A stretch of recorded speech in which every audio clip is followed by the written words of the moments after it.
the invitation. I think Ahsan साहब ने आपको मेन बात नहीं बताई कि we were many years ago we were in the same university in Islamabad. So I mean he's a very dear friend of mine. So when he asked me कि भाई अगर मैं कुछ AI पे बात करूँ तो I was very delighted and I'm very happy to be here. तो चलें in the interest of time मैंने टाइटल थोड़ा सा to create interest मैंने उसमें is it dangerous डाल दिया obviously पाकिस्तान में भी लेकिन in Canada and North America बहुत ज़्यादा इस पे हो रहा है कि AI and you know how it's going to affect us और उसकी dangers क्या हैं. So I think for you I'm going to tell you a story. तो सबसे पहली बात ये कि जो term AI है, why is it not going? ये 1956 में प्रोफेसर थे स्टैनफोर्ड के John McCarthy. He coined this term. और उसने डेफिनेशन एक बड़ी मशहूर यहाँ पे कॉन्फ्रेंस हुई थी और वहाँ पे they coined this term artificial intelligence और आइडिया था कि यू विल हैव मशीन्स और वो मशीन जो है वो इंटेलिजेंट काम किया करेंगी. So that was the first use of this term AI. और I actually met professor John McCarthy 25 साल पहले. I mean he's since passed away but he's considered the father of AI. तो लेकिन इससे पहले भी काम होता रहा है. ये 1940s की बात है कि ये विलियम वॉल्टर एक साइंटिस्ट थे and they created this two machines. आपको शायद वो चीजें छोटी वहां पे नजर आ रही होंगी. दे आर लाइक टर्टल्स, कछुओं की तरह की थी और ये मैकेनिकल डिवाइसेस थी और ये they had intelligent behavior. So they will walk around the room following light patterns. So this is one of the early examples के machines हैं which are reacting to their environment. खुद ब खुद मतलब कोई human intervention नहीं है. तो ये 1940s की बात है. फिर after all 1966 में स्टैनफोर्ड में they made this robot. Niels Nielsen और Sven थे ये दो researchers. They made this robot called Shaky. और ये जो robot था ये जो है ये it can move around in the world. तो अपने जो research lab में उसमें move around और ये दुनिया को देखता था as a series of boxes या cones जिस तरह आपको नजर आ रही हैं on the lower left hand side. तो जो भी दुनिया में ऑब्जेक्ट थे उन ऑब्जेक्ट्स को it treat those objects as boxes or cones और उन को वो नेविगेट करता था. और this was जब शेकी जब बना और जब this big robot was able to move around कमरों के अंदर तो उस वक्त लगता ऐसा था कि हम बहुत जल्दी एआई को सॉल्व कर लेंगे. तो लेट मी शो यू कि एआई का व्हाट डज इट मीन. उस वक्त मतलब ख्याल क्या था एआई के मुतालिक. तो ये गेम है हम आप भी खेलती होंगी सारी बचपन में टिक टैक टो. और अब अगर आपने एक कंप्यूटर प्रोग्राम लिखना है जो इस गेम को खेलेगा आपके साथ, that is a question of AI. और what is the main problem. Main problem ये कि आपके पास ये करंट स्टेट है ऑफ द बोर्ड और द क्वेश्चन है कि नेक्स्ट मूव आप क्या करें. आप अगर एक्स की बारी है तो वो कहाँ लगाएगा x. That is the main question. और आप उसे सॉल्व कैसे करेंगे उस प्रॉब्लम को, उसका जवाब आपको कैसे आएगा. And the way you do it you create what is called a state space. तो ये मुख्तलिफ पॉसिबिलिटीज हैं, ये सारी पॉसिबिलिटीज हैं लेकिन ये सारी इक्वली अच्छी पॉसिबिलिटीज नहीं है. कुछ पॉसिबिलिटीज बेहतर हैं, कुछ बुरी हैं. तो जो मेन जो इनिशियल स्टेजेस पे जो आइडिया था एआई का, AI was a problem of logic. This is a problem of logic कि you are in a current situation and you are slowly want to go to the next best situation. लेकिन to get there आपने सारी चीजों के मुतालिक सोचना है कि और फिर डिसाइड करना है कि आपने कहाँ जाना है. इसी की एग्जांपल एक ये प्रॉब्लम है वेयर आपके पास एक ट्रायंगल है और एक सर्कल है, और ट्रायंगल ये कह रहा है कि how do I get to the pink circle.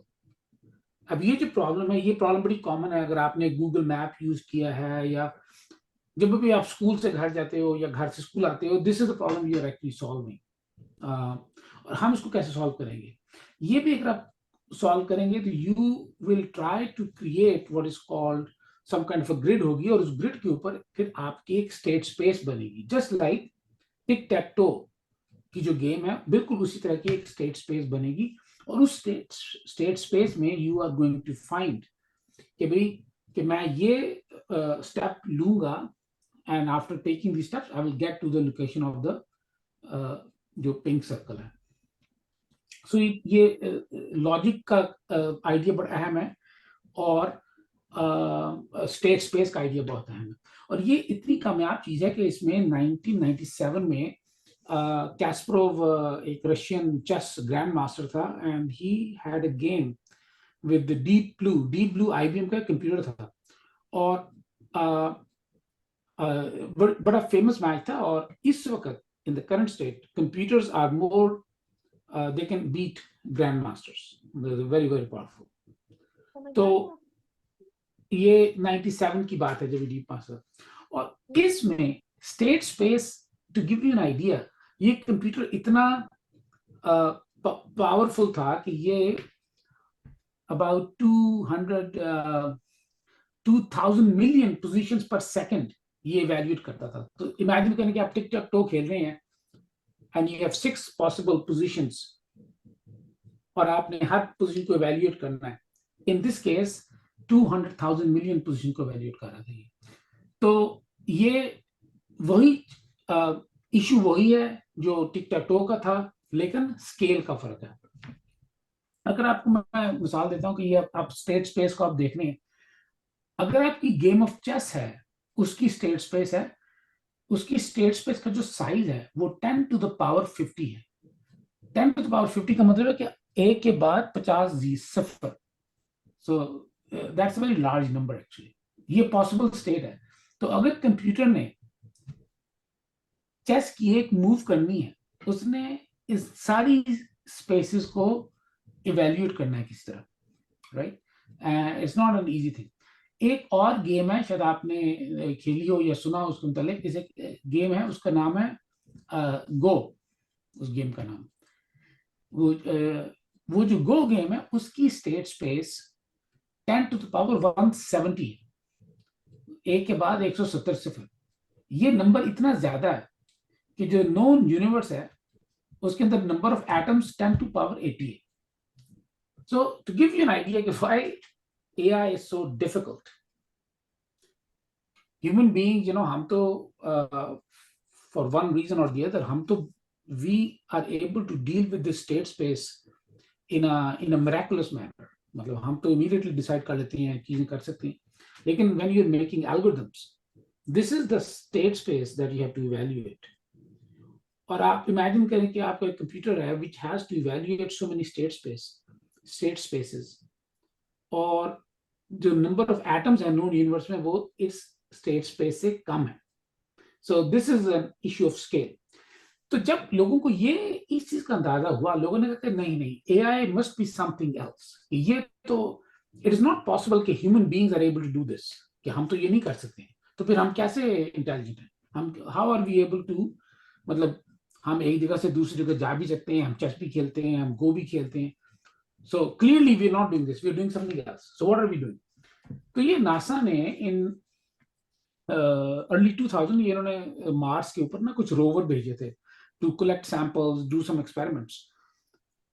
और ये rover they created a whole new branch of AI, इसे कहते हैं सब सिंबॉलिक एंड एम्बेडेड इंटेलिजेंस। और उसमें आइडिया ये था कि भाई ये जो इंटेलिजेंट बिहेवियर है, ये इंटेलिजेंट बिहेवियर इस वजह से नहीं है कि हम बड़े ज़हीन हैं। ये इंटेलिजेंट बिहेवियर इस वजह से है कि जो एनवायरनमेंट है वो बड़ी कॉम्प्लिकेटेड है, और हम उस एनवायरनमेंट को रिएक्ट से इंटरेक्ट कर रहे हैं। वो एनवायरनमेंट जो हमारे इर्द गिर्द है, जो हालात हैं हमारे इर्द गिर्द, हालात तो जरा सीरियस है, लेकिन जो भी एनवायरनमेंट है हमारे इर्द गिर्द, वो we react to it, and that shows intelligence.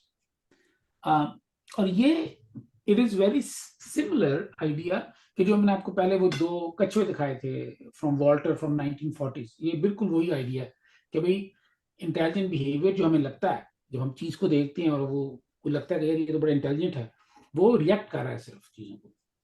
और इसके नेचुरल वर्ल्ड में इसकी बहुत मिसालें हैं। बहुत सारे जो जानवर हैं, बहुत सारे जो इंसेक्ट्स हैं, they appear very intelligent but they cannot play chess. They they वो चेस नहीं खेलते, ना ही वो गो खेलते हैं, लेकिन दे बड़े इंटेलिजेंट हैं, वो सर्वाइव भी करते हैं नेचुरल वर्ल्ड में और बहुत सारे स्मार्ट काम भी करते हैं। तो ये एक करंट मॉडल ऑफ इंटेलिजेंस है कि भाई ये वो स्टेट स्पेस तो ठीक है, लेकिन may be this is a better model of intelligence. More recently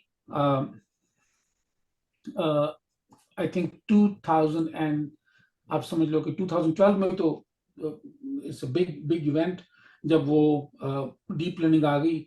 लेकिन इवन 2000 अर्ली 2000 में डेवलपमेंट हुई है, और ये है जी मशीन लर्निंग। और मशीन लर्निंग क्या है? मशीन लर्निंग बेसिकली आप समझ लो कि कंप्यूटर साइंस और स्टेटिस्टिक्स को जब when you merge computer science and statistics, what you get is machine learning. और machine learning was very good at solving this. यहाँ पे नॉर्थ अमेरिका में एक शो का है, उसका नाम है जेपडी शो है। और जेपडी शो इस तरह का होता है कि कंटेस्टेंट्स को आंसर आप देते हैं और और क्वेश्चन जो है वो कंटेस्टेंट ने आपको बताना है कि वो उस आंसर का एक्चुअल क्वेश्चन क्या बनेगा। तो it was very difficult thing for computers to deal with it, क्योंकि देखिए ना, कंप्यूटर ने पहले आंसर को अंडरस्टैंड करना है, फिर you need to have broader context, उस पर फिर उसने क्वेश्चन बनाना है। तो ये मशीन लर्निंग से हुआ। और इसमें मैं आपको एक मिसाल देता हूँ कि जो करंट मॉडल्स थे इंटेलिजेंस के, स्टेट स्पेस मॉडल आपने देख लिया कि टिक टैक टो कैसे खेलनी है। दूसरा मॉडल मैंने आपको बताया एम्बेडेड इंटेलिजेंस का या सब सिंबॉलिक, कि जिसमें जो इंटेलिजेंट एजेंट है वो इधर उधर से इंटरेक्ट कर रहा है। Both kinds of intelligence cannot solve this problem. और ये प्रॉब्लम है कि ये आपके टीचर्स को इस प्रॉब्लम का पता है, वो आपकी हैंड राइटिंग की नहीं उनको समझाती। दिस इज द प्रॉब्लम है। ये एक बड़ा मशहूर डेटा सेट है, एमनिस्ट डेटा सेट। और इसमें जीरोस हैं, वंस हैं, टूज हैं, थ्रीज हैं, फोर्स हैं, all the digits from 0 to 9। और how do you make a system that can understand this data, that can say कि भाई ये जो लिखा हुआ है ये 2 है, ये 3 है। And the most recent advances in AI solves this very specific problem. So let me show you कि ये प्रॉब्लम का इसमें मेन मकसद क्या है। एंड आई वांट टू, मैं आपको ये दिखाना चाहता हूँ कि कुछ चीजें जो आप इस वक्त लर्न कर रहे हैं, that is related to this thing very closely. So let's see. I'm going to show you these. We have 2 points. ये आपने शायद मैथ में आपने आई डोंट नो आपने कवर किया हो या ना किया हो, मे भी किया हो, कि ये 2 पॉइंट्स हैं, इनके दरमियान हमने एक लाइन ड्रॉ करनी है। वो लाइन की इक्वेशन हम कैसे बनाएंगे? तो शायद आपको इस तरह की कुछ चीज याद आ जाए। ये होती है, फॉर्मूला है equation of line between 2 points का। ये आपने किसी बुक में शायद देखा हो। And when you do it you get a line between the 2 points. तो इन अदर वर्ड्स, ये जो लाइन की फॉर्म है, इस लाइन की फॉर्म को हम ऐसे भी जाहिर करते हैं। ये y is equal to mx plus c होती है लाइन की इक्वेशन इन 2 डिमेंशंस, ये x और y डिमेंशन के अंदर। और इसमें जो m और c हैं उनको पैरामीटर्स कहते हैं। m जो होता है वो लाइन का स्लोप होता है, और c जो होता है वो इसका इंटरसेप्ट होता है। सो अगर m 1 है तो लाइन 45 डिग्री पे होती है, अगर m 0 है तो लाइन हॉरिजॉन्टल है, और अगर लाइन वर्टिकल है तो ये इक्वेशन एक्चुअली रिप्रेजेंट ही नहीं कर सकती उसे, क्योंकि m इंफिनिटी होता है उसके लिए। तो ये लाइन की इक्वेशन है। अब लाइन की इक्वेशन को हमें क्या, क्योंकि the main idea of machine learning is कि आपके पास कोई डेटा है जो इस तरह का होगा। आपके पास एक्स वैल्यूज हैं और वाई वैल्यूज हैं, और आपका काम ये है कि अगर मैं आपको एक नई एक्स वैल्यू दूं जो आपने पहले नहीं देखी, तो आपने मुझे बताना है कि वो उसकी वाई वैल्यू क्या है। अब आप सोचेंगे भाई इसका ए आई से क्या ताल्लुक है इस चीज का। इमेजिन करें कि ये हर डॉट जो है ये एक तस्वीर है, और अगर मैं इसको एक नए बंदे की तस्वीर दूं तो ये मुझे बताएगा कि वो बंदा फॉर एग्जाम्पल आपके स्कूल में पढ़ता है या नहीं पढ़ता। तो ये डॉट आप उसको समझ लें कि ये आपका डेटा है और साथ उसकी डेटे की आउटपुट है। तो हम इसको कैसे जाहिर करेंगे? सिंपलेस्ट जो थिंग है कि हम इस डेटे के ऊपर एक लाइन की इक्वेशन लगा देंगे, वो इस तरह की लगेगी। अब इस लाइन की इक्वेशन में जो आपका m है वो 1.81 है, और आपका जो c है वो 0.52 है।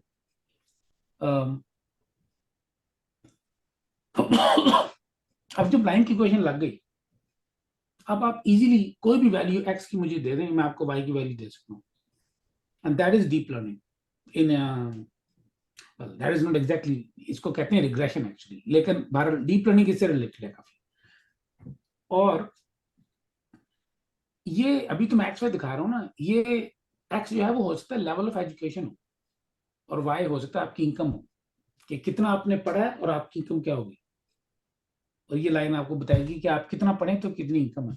तो फॉर एग्जाम्पल, अगर आपको किसी को सिर्फ अगर किसी को बहुत सारे पैसे कमाने हैं तो वो ज्यादा पढ़ ले। आम तो पैसा होता नहीं है, लेकिन एनीवे इसका कोई कुछ रिलेशन तो है ही तालीम का और इनकम का। बहुत अच्छा रिलेशन नहीं है, लेकिन एनीवे ओके। तो अब हमने एआई की तीन चीजें देख ली हैं। एक तो हमें स्टेट स्पेस का पता है, एक हमें बिहेवियर एआई या एम्बेडेड इंटेलिजेंस का है कि ये कीड़े मकोड़े चल रहे हैं, they are just reacting to light, to other things. और तीसरा हमें ये पता है कि हमने, अगर आपके पास डेटा है तो आप डेटे के ऊपर मॉडल लगा के you can make prediction. So now we have three different kinds of AI techniques. ठीक है, अभी एआई हमने सॉल्व नहीं पूरी तरह की। तो इसमें आप आ जाए तो ओवरऑल एआई कुछ इसी तरह का चीज है कि आपके पास डीप लर्निंग जो है, जो करंट जो इंटरेस्ट है एआई में वो डीप लर्निंग पे है। बहुत सारे जो इस वक्त जो काम आप कर सक रहे हैं वो डीप लर्निंग की वजह से, क्योंकि डेटा, इसे कहते हैं डेटा ड्रिवन टेक्निक्स, कि आपके पास डेटा है और आप उस डेटा को यूज कर रहे हैं। अब जिस तरह अगर आप यूज करते हैं ऐसे फेसबुक या कोई आप सोशल मीडिया यूज करते हैं, they have billions of users and they have terabytes of data, और उनको हर चीज का पता है कि आपको क्या पसंद है क्या नहीं पसंद। They know everything and they know it, क्योंकि वो लाइनें आप सोचेंगे आप पे लाइनें फिट कर रहे हैं, and they can predict whatever is it you need. और मैंने तो आपको लाइन दिखाई है, लाइन में तो सिर्फ दो पैरामीटर्स हैं, एम और सी। ये जो मॉडल है इनमें billions of parameters, they billions और पैरामीटर्स हैं, 4-5 बिलियन पैरामीटर्स हैं सम ऑफ दीज मॉडल्स जो ये रन कर रहे हैं। और डीप लर्निंग अब तो बहुत सक्सेसफुल है। ये देखें आप, लोगों के आप चलते फिरते सर्वेलेंस है, फोन आपका यूजेज है, ट्रांसक्रिप्शंस हैं, मेडिकल की बहुत सारी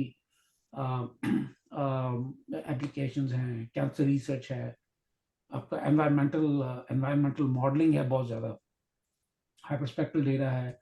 गाड़ियों में बहुत सारा काम हो रहा है, गाड़ियां जो खुद को चलती हैं सड़कों के ऊपर। Tons and tons of applications है एआई की, ऑलमोस्ट हर फील्ड में एआई इज बीइंग यूज्ड। और मोस्ट रिसेंटली ये जो गो, आपको मैंने बताया कि गो की जो गेम थी इसकी स्टेट स्पेस थी 10⁻170।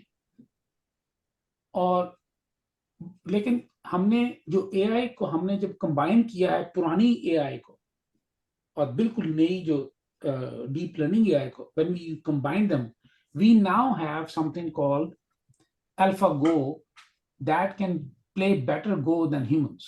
So chess तो हमने पहले ही सॉल्व कर ली थी, but now we are able to do this as well. So ये इसकी, this is an enormous potential. Let me show you a very recent example of models जो ना सिर्फ डेटा को यूज कर रहे हैं बल्कि स्टेट्स को भी यूज करते हैं। तो चैट जीपीटी का आपने शायद नाम सुना हो, कुछ नहीं हो सकता आपने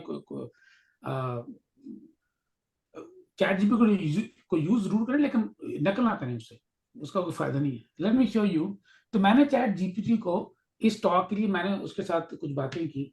तो पहले मैंने उसको कहा कि भाई can you generate a picture of me कि मैं giving a talk on AI at a girls high school इन पाकिस्तान। तो मैंने चैट जीपीटी से ये कहा। सॉरी चैट जीपीटी, फैसल, एक मिनट, हाँ, मेरा ख्याल है मैंने इधर स्क्रीन को इस तरह से कर दिया कि वो आपकी जो है ना प्रेजेंटेशन वो बैकग्राउंड में चली गई है।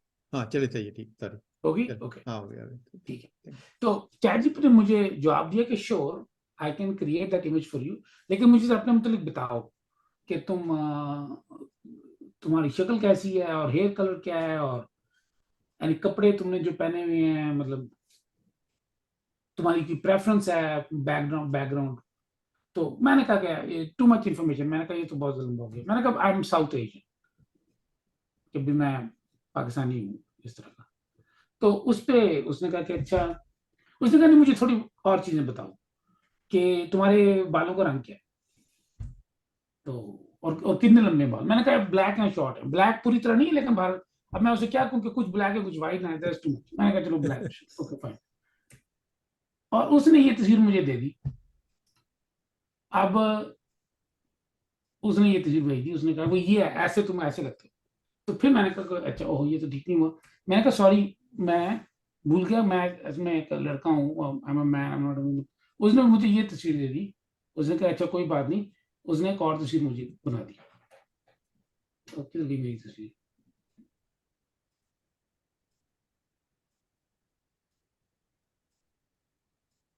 ये बना दी तस्वीर उसने। अब आप ये सोचो, तस्वीर तो उसने अच्छी बनाई मेरी, लेकिन ये जरा सोचो कि ये, I mean it is completely automated. I am talking to this thing, और उसे ये पता है कि पाकिस्तान में क्लासरूम कैसी हैं और क्या हो रहा है। मतलब ये दिस इज, और ये this is the current standard in AI, जो ये करंट टेक्नोलॉजी है। और ये इट हैज ह्यूज इम्प्लीकेशंस। ये बहुत ज्यादा इसकी इम्प्लीकेशंस है, क्योंकि इस तरह की टेक्नोलॉजी जो है इट इज यूज्ड इन जो है आपकी एंटरटेनमेंट इंडस्ट्री, डिफेंस, आपकी जो ड्रग डिस्कवरी है, आपकी जो कैंसर रिसर्च है, आपकी जो मतलब दिस इज, जिस तरह की जो चीज, या आफ्टर ऑल आई थिंक आप तो अवेयर हो गए इसके, जो चैट जीपीटी की तरह की चीजें हैं, दीज आर अनहर्ड ऑफ। ये बहुत पावरफुल टूल्स हैं, और ये सारे, और चैट जीपीटी के अंदर 3.4 या 4.6 बिलियन पैरामीटर्स हैं। है ये भी equation of a line in a sense, not exactly, obviously not exactly. So let me show you. So I just wanted to show you this thing. तो याद है आपको मैंने बताया था कि आपके पास लाइन है और उसके दो पैरामीटर हैं। व्हाई डू आई, मैं बार बार इस लाइन की इक्वेशन की तरफ आ रहा हूँ। मैं इसलिए रहा हूँ कि अगर आप इस लाइन की इक्वेशन को आप ड्रॉ करेंगे ना एज अ ग्राफ, तो ये इस तरह की लगती है। तो मैंने इसको लाइन की इक्वेशन को मैंने ड्रॉ कर लिया जस्ट मैंने ना पेंसिल से। तो ये, तो आप समझ लें कि ये x और 1 इनपुट है, और एरोज हैं, और m और c उनसे मल्टीप्लाई हो रहे हैं। बीच में जो साइन है वो समेशन, जमा का साइन है, समेशन का, ग्रीक समेशन का साइन है एप्सिलॉन। वो जमा होके वो y निकल जाता है। तो ये लाइन की इक्वेशन है ग्राफिकली। और अगर मैं इसको थोड़ा सा चेंज कर लूं, तो ये लाइन की इक्वेशन एग्जैक्टली जो आपके ब्रेन में जो सेल है न्यूरॉन, उसकी तरह की है। जो ब्रेन के अंदर जो आपका न्यूरॉन है उसकी हरकतें लाइन की इक्वेशन की तरह की है। ये इनपुट है सारी, वो इनपुट एग्रीगेट होती है, इंटीग्रेट होती है। और अगर वो इनपुट एक हद से ज्यादा है तो वो सिनेप्स फायर होता है। तो ये इक्वेशन 9 की ही है। और ऑफ कोर्स ह्यूमन ब्रेन में तो बिलियंस ऑफ सेल्स हैं, right. So just wanted to show you कि ये to conclude the first part of the talk, तो क्वेश्चन ये है कि जो एआई है, आप इसको दो तरीकों से देख सकते हैं। It is either a problem of search, a logical problem, कि आपने एक एक्शन लेना है, you want to take an action, और जब मैं वो आपने एक्शन लेना है, आपने पहले सोचना है कि मैं कौन से जो पॉसिबल एक्शन है उनमें से कौन सा एक्शन लूं, कि आपने चाय पीनी है या कॉफी पीनी है या आपने कुछ शरबत पीना है, you have to decide. So it can be a search problem. Second जो है वो है कि ये पैटर्न रिकग्निशन की प्रॉब्लम, कि आपको मैं आप एक तस्वीर देखते हो और you not thinking about it, immediately आपको पता है कि ये तस्वीर आपके दोस्त की है, या तस्वीर गाड़ी की है, या ये किसी जानवर, ये कोई जानवर है, कोई इस तरह की चीज। तो ये दो ऑलमोस्ट कॉम्प्लीमेंट्री व्यूज हैं एआई के, और when you combine them you can get something very powerful, जिस तरह चैट जीपीटी है। तो मेरे पास, I have a little more than 5 minutes, so I am just going to quickly go over it, a few other things. तो AI में दो concept हैं, ये second part of the talk है कि डेंजरस है कि नहीं है। एआई में दो कॉन्सेप्ट हैं, एक है नैरो एआई का, या वीक एआई कहते हैं, एक है जनरल एआई। नैरो एआई तो हम यूज कर ही रहे हैं। नैरो एआई ये है कि एआई बड़ी स्पेसिफिक है कि भाई ये जो ईमेल है ये स्पैम है, वो नैरो एआई है। जनरल एआई है कि एक ऐसा सिस्टम जो हर चीज कर ले, और नैनो एआई से तो हमें फिक्र नहीं है। General AI is existential threat. तो इसमें इस पर बहुत सारा काम हो रहा है। ये जो प्रोफेसर मैगी बोर्डन है, कॉग्निटिव साइंस, ये इस ग्रुप को बिलोंग करती है कि जी जनरल एआई हम अचीव कर ही नहीं सकते, कि ये is too complicated, human beings are very special, हम नहीं कर सकते ये अचीव। लेकिन ऑन द अदर हैंड आपका नील है, प्रोफेसर जेकब स्टीन, वो कहते हैं कि जी एआई तो इज ऑलरेडी हियर, कि हम तो जनरल एआई अचीव कर लेंगे, और जब हम अचीव कर लेंगे तो फिर हम ह्यूमन बीइंग की जरूरत नहीं रहेगी, फिर रोबोट ही होंगे यहाँ। तो अब ये जो दो स्कूल्स ऑफ थॉट्स हैं, ये कोई नए नहीं है, हमेशा से थे। ये बहुत पहले की बात है, 700 BC ई की बात है, कि इन स्टोरीज के जी ये एक there was a bronze man, जो हेफेस्टियस जो ग्रीक गॉड है उसने ये बनाया, ये रोबोट है, आप समझ लो। सिमिलरली आपने शायद पेंडोरा की कहानी सुनी हो। जो ओरिजिनल वर्जन है पेंडोरा की कहानी का, पेंडोरा ये थी कि उसने अपना बॉक्स खोल दिया था, उसको रूस ने मना किया बॉक्स ना खोलो, उसने बॉक्स खोल दिया, वो सारी मुसीबतें बाहर निकल आई, डिजीज, ओल्ड एज, और उसने फिर जल्दी से उसका ढकना बंद कर दिया, और जो चीज अंदर रह गई थी वो उम्मीद थी, दैट वाज होप। सो उसने फिर दोबारा उसको ढक्कन खोला कि अब होप भी निकल आए। So that's like a story. जो ओरिजिनल वर्जन है उसमें जो पेंडोरा है वो एक्चुअली एक रोबोटिक क्रीचर है। जो जूइश जो है थ्योरी, उसमें ये गोलम्स हैं, ये मिट्टी के बने हुए हैं, ये भी रोबोट हैं, ये ह्यूमंस नहीं है। सो बताना मैं आपको ये चाह रहा हूं कि ये आइडियाज नए नहीं है। We have been human beings have been thinking about this ideas for a very long time. ये हजारों साल पहले की बातें हैं। ये बड़ा मशहूर नॉवल है मैरी शेली का, फ्रैंकेनस्टाइन, डॉक्टर फ्रैंकेनस्टाइन। ये जो बंदा है वो फ्रैंकेनस्टाइन है, जो उसके साथ जो है वो फ्रैंकेनस्टाइन का मॉन्स्टर है, और basically he created this man, different parts जोड़ के मैन बनाया।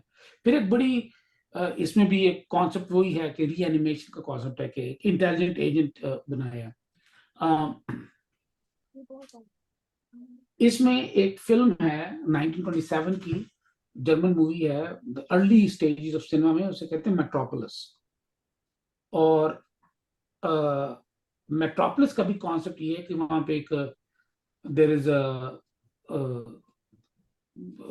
वुमन रोबोट है उसके अंदर, और this is the first iteration जब हमने एक रोबोट को देखा। सो आई गेस ये आपने और इसका नाम है मशीन पर्सन, इस रोबोट का। तो इसमें I mean we don't have time to go through this video, so I am gonna skip. ये फिर ऑब्वियसली आर्थर सी क्लार्क की बड़ी मशहूर फिल्म है 2001 स्पेस ऑडिसी, अगर आपको मौका मिले। इसमें भी एक इंटेलिजेंट आर्टिफिशियल इंटेलिजेंस है जो they become agnostic. So the point ये है कि for the first time we are at हम ऐसी जगह आ गए हैं कि we are able to make systems which are very very powerful. तो क्वेश्चन ये है कि अब हम उनके साथ को एग्जिस्ट कैसे करें. हाउ डू वी को एग्जिस्ट विद दिस सिस्टम्स. और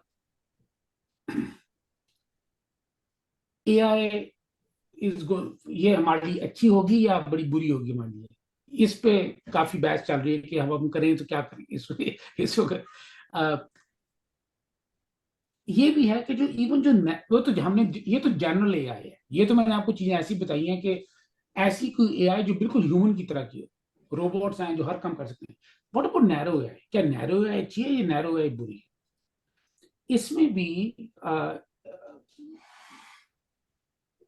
ये भी एक डिस्कशन लंबी है क्योंकि जो नैरो एआई है इसमें भी there are many many reasons for danger.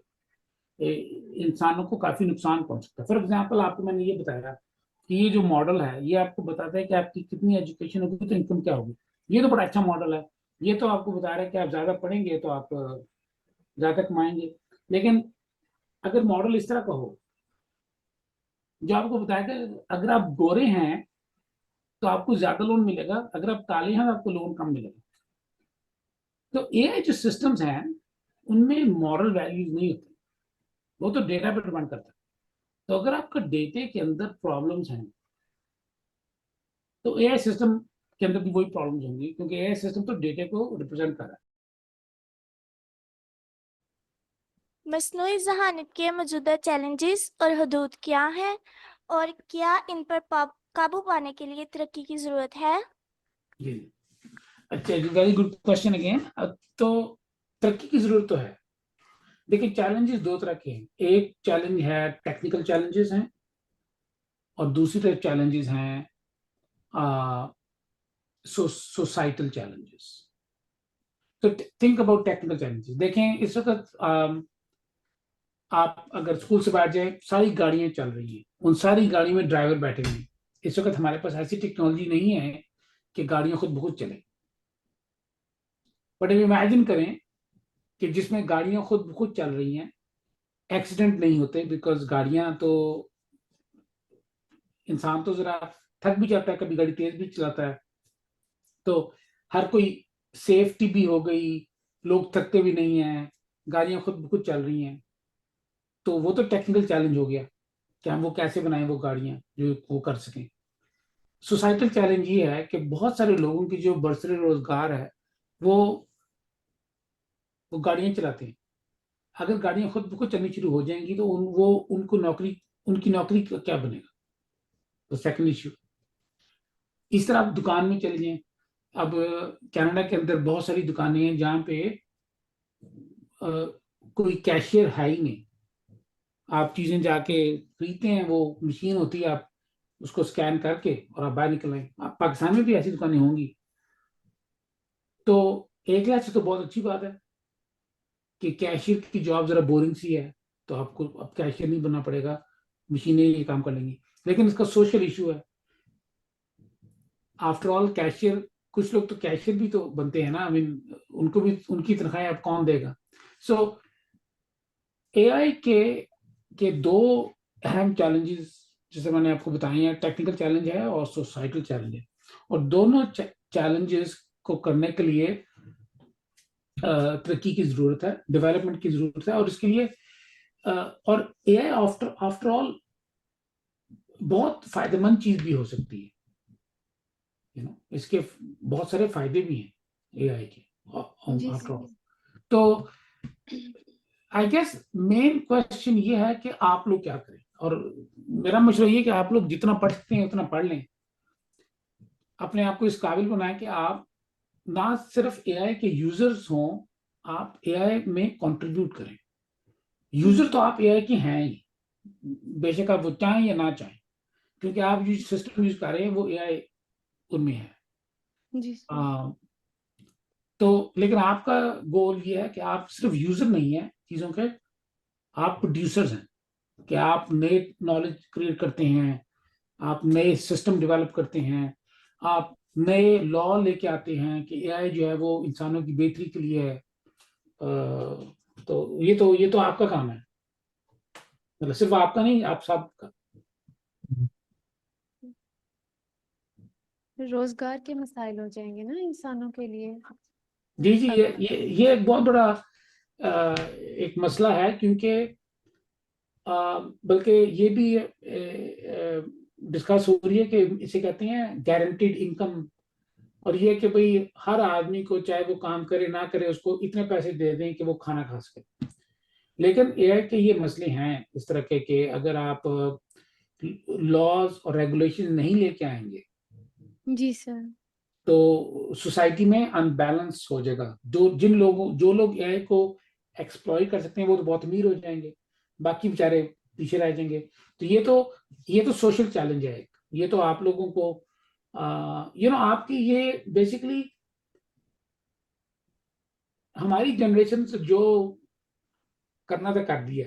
ये आपकी जनरेशन के मसले हैं सारे। जनरेशन इश्यूज हैं। ये यंग जनरेशन के हैं, या आप उसे कैसे करते जी सर, नेक्स्ट क्वेश्चन और भी है किसी का? फिर तो जरूरत है ना इस पे काबू पाने की, तो चैलेंजेस भी खासे हैं। रोजगार, बेरोजगार लोग हो जाएंगे तो फिर तो सारा बैलेंस ही नहीं रहेगा ना।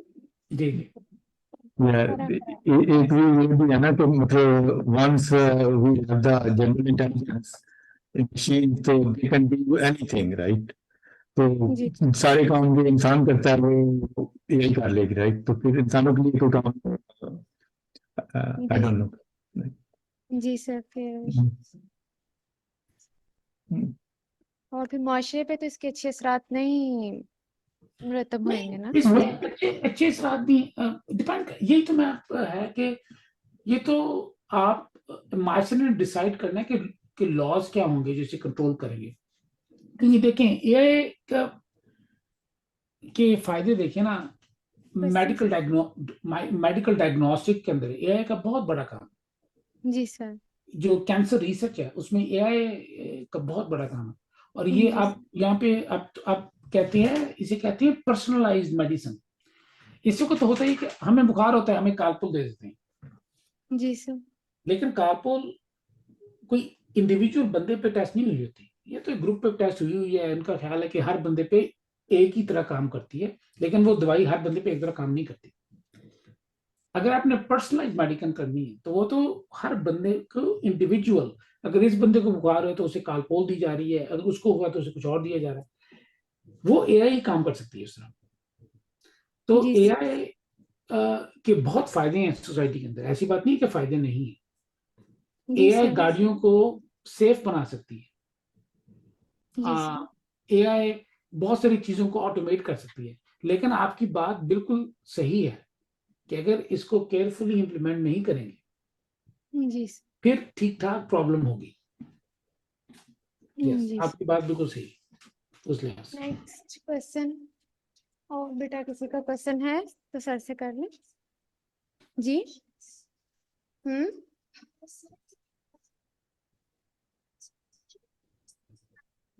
पूछते रहे बेटा क्वेश्चन सर से। तो सेहत में तो है